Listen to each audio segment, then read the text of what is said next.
today we're going to be talking about activism, and we have with us leaders in the activism space. Please welcome Adela Cojab, who was the first to use the amended Title VI Civil Rights Act at NYU, Julia Jassey, co-founder of Jewish on Campus, an Instagram account founded just 7 months ago with over 20,000 followers, and Joshua Washington, executive director of the Institute for Black Solidarity with Israel, who works tirelessly to bring the African American and Jewish communities together. Thank you so much, guys, for being with us today. So activism is a broad category, and there are effective and ineffective ways to act. We know that today one of the major epicenters of anti-Semitism is found on college campuses. Now, while there are traditional methods, such as appealing to college administrators, writing letters and petitions, we believe that we need to start thinking outside of the box. So I'll give you an example. Just this October, San Francisco State University invited convicted terrorist Leila Khalib to appear over Zoom to hundreds of students to basically continue bashing Israel and the Jewish people. So we could have appealed to college administrators, written letters, but instead we decided to go after a private company, Zoom. And here's the important part. The community at large, the Jewish institutions, were not in favor of this action. But we believed that this was a correct strategy. So together, with End Jew Hatred, we achieved great success. So today we're going to be discussing just that, effective, creative, forward-looking methods of advocacy and activism. Let's begin with you, Adela. The Trump order that gave Jewish students protection under the Title VI finally allowed you to file a lawsuit against NYU. Can you tell our viewers a little bit about what led you to make that decision, a little bit about Title VI and your experience, your story at NYU? Of course. Thank you so much for having me, and thank you for letting me share my story. I was a student at NYU, like anyone else. I was not extremely involved in Israel activism, and in my freshman year, I found a group called Realize Israel. It was pretty quiet for most of my college career. My junior year, suddenly everything turned to Israel on campus and the Israeli-Palestinian conflict. At that point, I was on student government. I was president of Realize Israel, and we had one hit after the other to the pro-Israel community. From comparing Zionists to Nazis and to racists and fascists, to boycotts on student government, to a boycott pledge by 53 groups that built a coalition against us, to eventually flag burnings and a physical assault of a Jewish student. Throughout this process, I was meeting with administrators, telling them that they had to do something, that something big was coming. And all of them told me I was overreacting. When the flag was burned and the Jewish student was assaulted, NYPD stepped in because US law was broken, specifically New York City law. And for some reason, the school said they would take action, but quietly. I felt they were finally listening to me. They said, "You're right, we're going to do something about this, but let us do it on our own terms. Don't post on social media, don't host events for the rest of the semester, and maybe, don't even post on your own personal social media. Let things calm down, we're on your side, but let us do it the way we have to." And I went back to the Jewish community, who was scared and angry, and told them I was trusting the school to act. Less than a year later, the school gave NYU Students for Justice in Palestine, who had spent 2 years harassing my community, the President's Service Award. I would have even understood if the school did nothing. And I understand even if the school didn't want to actively make, a scandal about the flag burning and, the Jewish student assaulted, but to proactively give an award, that was a stab in the back to my community. And it proved I was very naive. And I walked out of the vice president's office after he refused to meet with me multiple times, and I decided to get in touch with lawyers. At the time, Title VI of the Civil Rights Act was only protecting discrimination against race and nationality and ethnicity, not religion. So I had to make the case that the way that they treated my group was attacking our shared ancestry. We had a party in Yom HaAtzmaut. We were all there because we were Jewish. I'm not personally Israeli. When they burned the Israeli flag, it was a symbol of my people. When they assaulted the Jewish student, she was singing Hatikva, which is the anthem of the hope of 2,000 years to be a people in our homeland. I had to jump through so many hoops, but finally I decided I would file a case against NYU. They told me it would be difficult, and they told me it likely wouldn't win, but it would be the first case that they thought was strong enough to actually pass the barrier of Title VI and hopefully make history in the United States.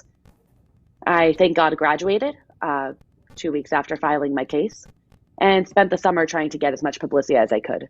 until I got a call from the White House saying the president saw the problem of anti-Semitism on college campuses, inviting me to come speak about Title VI and about my experiences at NYU. 3 days later, the executive order was passed, and about a year later, my case was finally settled. NYU, as per the settlement, the first settlement openly addressing anti-Semitism as part of Title VI, is going to have to change their policies to make sure that anti-Semitism is as protected as every other form of discrimination, and Jewish students have the same rights as other minorities on campus. Wow, that is an amazing story, really, truly. It's also heartbreaking. Adela, I have a follow-up for you. I hear that Jewish institutions on campus urged you not to take action, and that campus administrators, as you just said, sent you through bureaucratic loopholes. And yet you finally decided that enough was enough, and you took it to the next level. You decided to take it to legal level. For our teen viewers who are watching, and they'll be on college campus, no doubt, very soon, what do you advise them to do? Do you advise them to take a stronger actions earlier, or allow the universities and the Jewish institutions to run their course? Do you suggest that they take stronger actions sooner, or do you trust the system? For me, I never considered myself an activist. I was more about advocacy. I was more about going to administrators, sitting in offices, and reaching compromise. But that let everyone step all over me. I spent 2 years meeting with 8 administrators across 5 departments. I jumped through every single hoop that they put in front of me. I kept a paper trail. When I finally had enough and decided to file my case, because I had everything so well documented and I used every single channel that would have been available to me, that's what made my case so strong. So my advice for high school students that are soon entering the college campus is to, number 1, hold your ground from the beginning.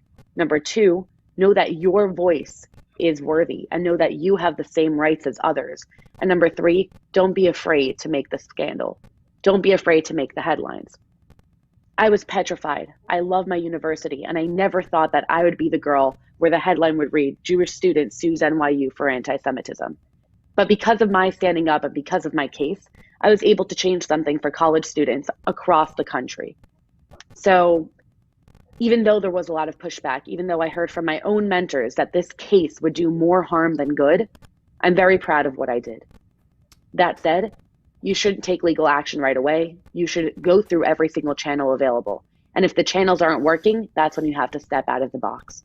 And don't be afraid to step out of that box, because your effect can have a ripple effect across others and finally start changing the tide against anti-Semitism.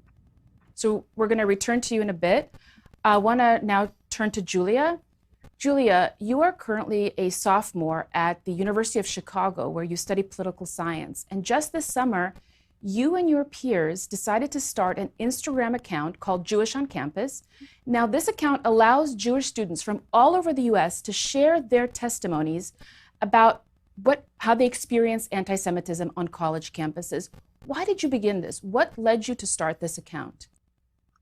Yeah, hi. Thank you for having me. I'm excited to be here. So a couple of things. So we started the account over the summer because we were realizing that there was a trend toward Jewish students feeling uncomfortable on college campuses. And Jewish students have historically been active participants in so many different spaces in the university world, myself included. We come from so many different backgrounds, where we're from, what we believe in, but we're tied often, no matter where we stand politically, we're tied to Zionism. That's a really important part of our identity, because it is a sense of peoplehood, and it's what makes so many 6 million Jews survive. It's what the country that we reside in.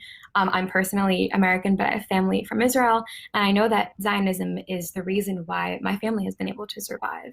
So that's often been throughout our history a uniting factor, from Jews from all different places, and you're seeing students who, when they are vocal about their Zionism, no matter where they come from, are being targeted and left out of classroom conversations.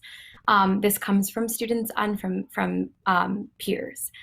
And we had all of these stories that were circulating around the internet, and we realized that there was a need to create a place where students can feel like their voices are heard, where that uniting factor for all of us is our Zionism, and our pride in Judaism. And so we got together, a few students and I, and began making an Instagram page to talk about our experiences and gain a tremendous amount of traction from Jews from all different walks of life. And that was really inspiring for me to see. We had Jews from everywhere, from all different countries, from all different universities, from all different backgrounds, reaching out to us and saying, this account is showing me that my story is not alone, that there are things happening all over the world, just like was happening to me. And so we realized that there was a need for it to be bigger than just Instagram, bigger than just social media, and to become a nonprofit organization working to really mobilize students. And our common thread is that we come from such different places, but what unites us is our love and our pride for our heritage and our ethnicity. And that's what really pushes us, whether you are, no matter where you come from, no matter what you do, Judaism is an inspiring part of our lives, and we are looking to kind of promote that with pride. So we're creating a nonprofit organization now kind of centered around that. So one more question for you. One of the many strengths of this Instagram account is that it serves really as this digital archive. And yet many of the testimonies are anonymous. Why is that? And has that been an issue in terms of putting pressure on schools? Things are mostly anonymous because students are afraid to face backlash, and that's understandable because there is a tremendous amount of backlash that students do face. And I think that one thing that we're seeing is, as we're sharing these stories and as people are sharing them to their Instagrams, are starting to be more vocal about Zionism, and people are seeing, oh wow, these are people from such diverse backgrounds, such diverse political beliefs, such diverse stories, who are all coming together with this common belief. It's inspiring them to also share, because there's no one face to Zionism. There's no one face to Judaism. We all are different. We all have different histories, but we're kind of tied together by this common thread. And seeing people being vocal and active and proud is largely inspiring more people to do so. But I think that these stories are important. I think that acknowledging why students do choose to be anonymous is also really important, because it comes from a place of understanding that there have been students who have faced backlash and have been targeted because of their Judaism, and us deciding to give them that privacy allows more students to feel comfortable coming forward with their stories. Wonderful. I think it says a lot. It speaks great volumes that in such a short amount of time, you've gained so many followers, and really this Instagram account has become a space to address something that is not being addressed by the adults in the room, which are the college administrators. So I think it speaks great volumes for your project. So I thank you for that. We're going to go on to Joshua. So you come from a very different background. You're not Jewish, and yet you are a staunch Zionist.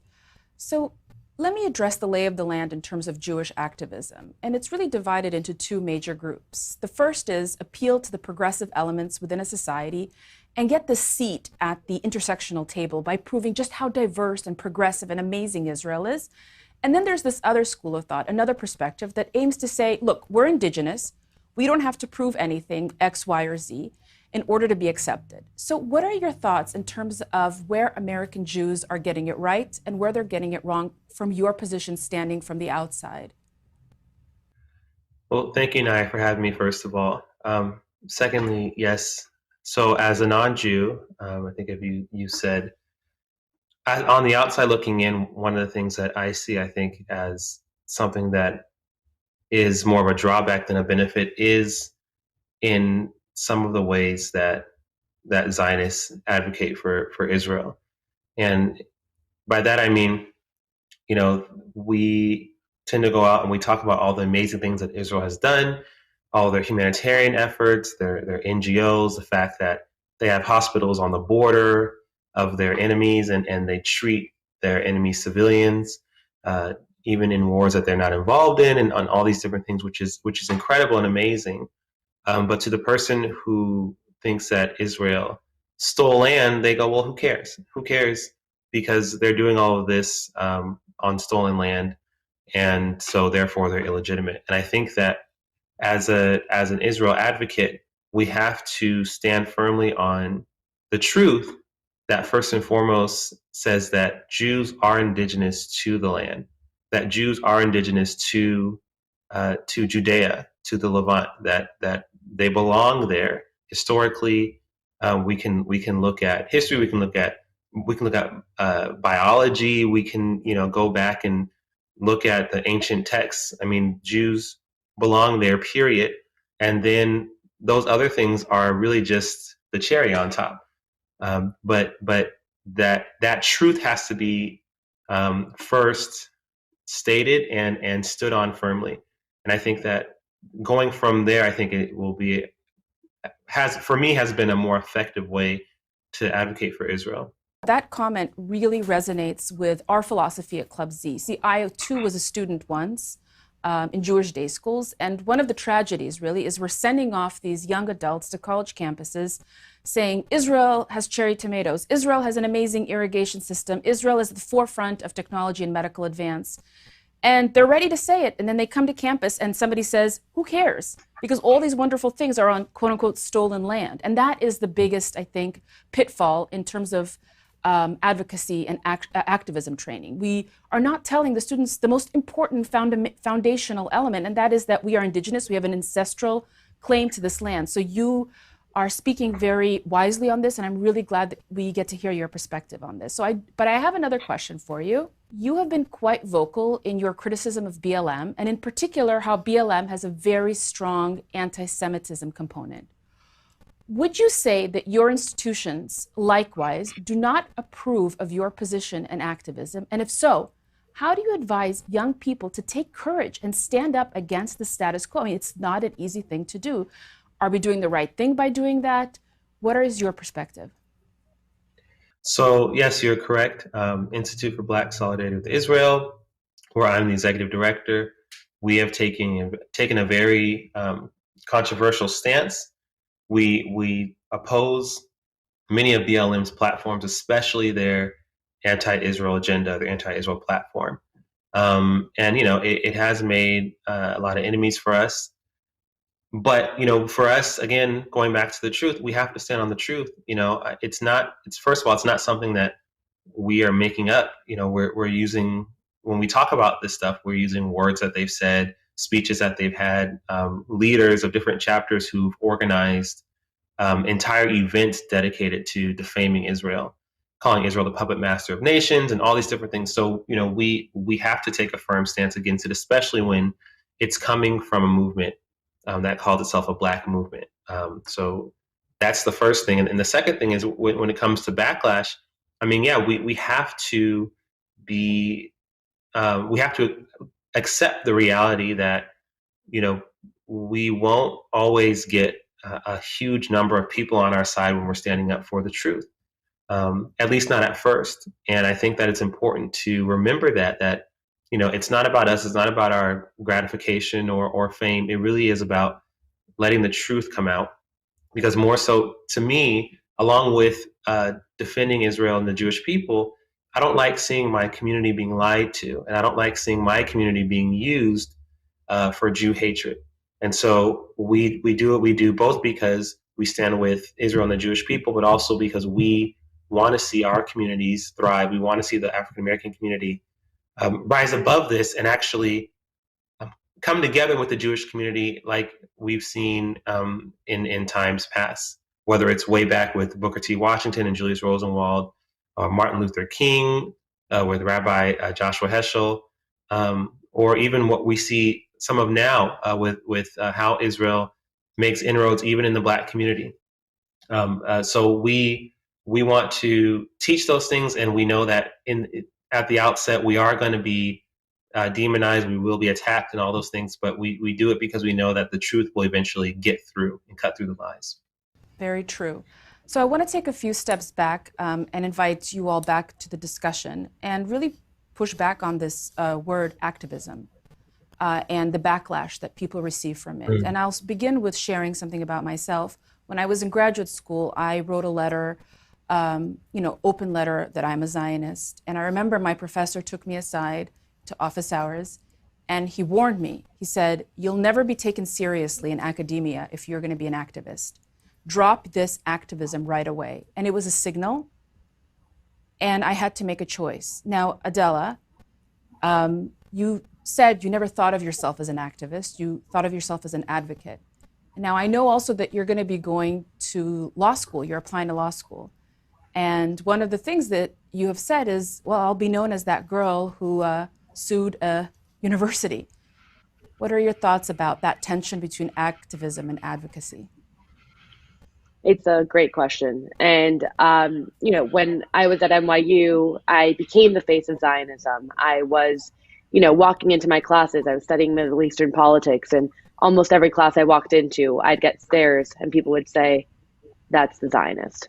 Actually, when it got to my final exams for my Arabic class, no students would partner with me. And the one student who decided to partner with me started getting boycotted as well. By my senior year, I actually had left my positions on student government. I left my position in Realize Israel. And even though my major was still Middle Eastern studies, I started taking creative writing and dance because I was scared. I didn't want to be that girl in the class who was the Israel girl. And then right before graduation, when the award was given, I realized shying away is the exact opposite of what I should be doing. I am that Zionist girl. I am Jewish. I did come from a Jewish family my entire life, and Israel will always be an important part of my identity. And especially, wanting to pursue law, I'm not going to hide from what that is. So, looking at the college campus landscape, looking at how unpopular it is and how difficult it is to be that pro-Israel student in class, I look back and I wish someone would have told me to just have as much strength as I can. Now, what can be done when it comes to professors that tell you that you're not going to be taken seriously, or where you feel like you could write the paper that gives you the A, but if you write your true thoughts or if you write something on something that actually matters to you, you're going to get penalized. And I think that that's a larger problem in academia. And it's something that we, as a collective, if we don't start standing up and pushing against it, then, it's just going to get worse and worse and worse. So I hopefully will be going to law school. And I know I'm going to walk in. And I know that most people, who have followed the Title VI case, or at some point it'll come up, who I am, the Zionist, the girl that sued NYU. But I'm ready to fully embrace it. I'm not going to shy away. I'm not going to take classes that don't interest me because I'm scared of being me, myself, and standing up for what I believe in. All right, guys, so we're almost out of time, but I have to ask, what is your message today to American Jewish teens watching? What is your message? Let's start with you, Adela. Thank you. So I went to a Jewish school my whole life. I thought there was everything there was to know. And when I showed up to my campus, I didn't realize how unprepared I really was for what being an activist meant. So my advice, number one, is to get informed. But more importantly, you can know everything, be the biggest advocate, be the biggest Zionist. If you don't share your love for Israel with others, they'll never know what Israel is. So my biggest advice is to step out of your comfort zone, to make friends, to talk to people, to speak up in your classes, to actually share your love and your knowledge with others, because that's the only way to really make a change. Amazing. Anyone else on the panel would like to also add additional message right now to our American Jewish teens? My message to Jewish American teens is a simple one. It's stand strong. I said before that there may be times when you'll feel like you're alone, but you never know who's watching. There are so many people who are watching you stand up and stand out and even withstand and endure ridicule. And you are inspiring them. I mean, just like you may have people who inspire you who don't know who you are inspiring other people. And so for you, I think that the biggest thing that you need to have, I think, in your heart when you step onto college campuses is that, again, you're not doing this for friends, but stand strong, because there are people who are watching you. You may never meet them for the rest of your life, but there are people who are watching you, who are being inspired by you and who are doing their own research and who are becoming Zionists themselves. So stay focused, push forward, and know that whether or not you actually see the results in front of you, you are making a huge change and you're making a big difference. Unfortunately, we are out of time and we can continue this conversation for so long, but I just want to thank you all for your time and really for everything you do. Please follow these amazing stars, these activists on social media, as I am sure they will be continuing the fight against anti-Semitism, the fight for justice, for Zionism. You have no doubt inspired so many American Jewish teens and Jewish adults watching us today. So thank you so much.